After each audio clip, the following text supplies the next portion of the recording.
Look at a map for a moment. Every country has a border, a flag, a name, and a government. They look permanent, almost natural. But here's the disturbing question.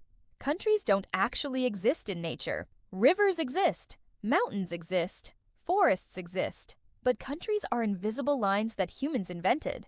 So how did billions of people become divided by borders that are often impossible to see?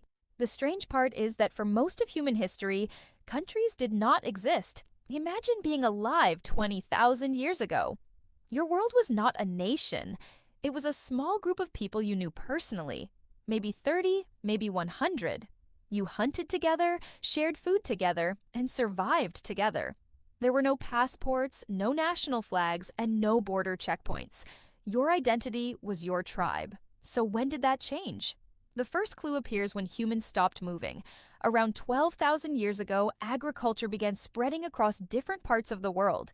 Farming created something that hunter-gatherers rarely had: permanent land.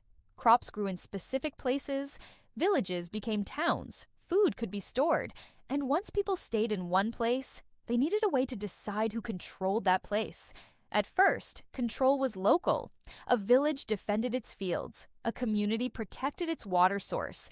But as populations grew, something unexpected happened. Small settlements began joining together. Some did it for trade, some for protection, some because stronger groups conquered weaker ones. This is how the first kingdoms emerged. A kingdom was not a country in the modern sense. It was usually the territory that a ruler could control. If a king became stronger, the kingdom expanded. If he became weaker, it shrank. Borders were often vague, constantly changing, and sometimes existed only where an army could enforce them. Then came a revolutionary idea. Instead of loyalty to a person, people slowly developed loyalty to a territory. This seems obvious today, but it was a huge psychological shift. A peasant in the Middle Ages might never travel more than a few kilometers from home. The idea that they belonged to a large political entity filled with millions of strangers would have seemed strange. So how did rulers convince people to care about distant lands they had never seen? The answer was stories. Shared language, shared religion, shared history, shared enemies. These stories created something incredibly powerful, a national identity. A person could begin to feel connected to strangers simply because they believed they belonged to the same people. This was one of the most important inventions in human history, but countries still did not look the way they do today. The next transformation came after centuries of war. In 1648, the Peace of Westphalia introduced a principle that changed politics forever. States should have sovereignty over their own territory. In simple terms, rulers could not endlessly claim authority everywhere. Territory became more clearly defined. Borders became more important. Governments became more centralized. The modern country was beginning to take shape. But the most surprising part came later: maps. Before accurate maps, borders were often uncertain. A forest, a river, or a mountain range could separate communities, but the exact line was unclear. As cartography improved, governments began drawing precise boundaries. Some of those lines followed geography, many did not. Across Africa, the Middle East, and other regions, colonial powers drew borders that ignored local cultures, languages, and tribal territories.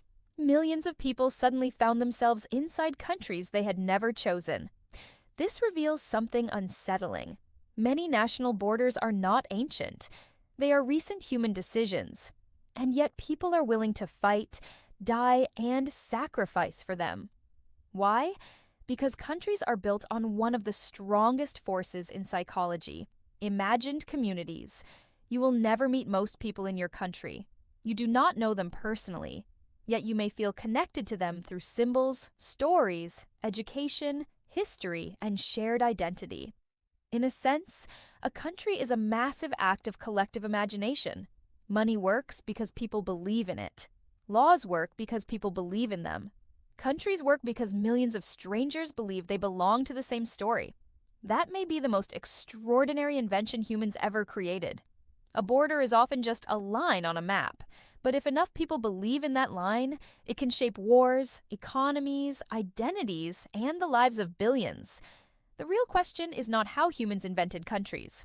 The real question is how an invisible line became powerful enough to change the entire world. If you enjoyed this video, don't forget to like and subscribe to 5 Minutes Explained for more videos like this.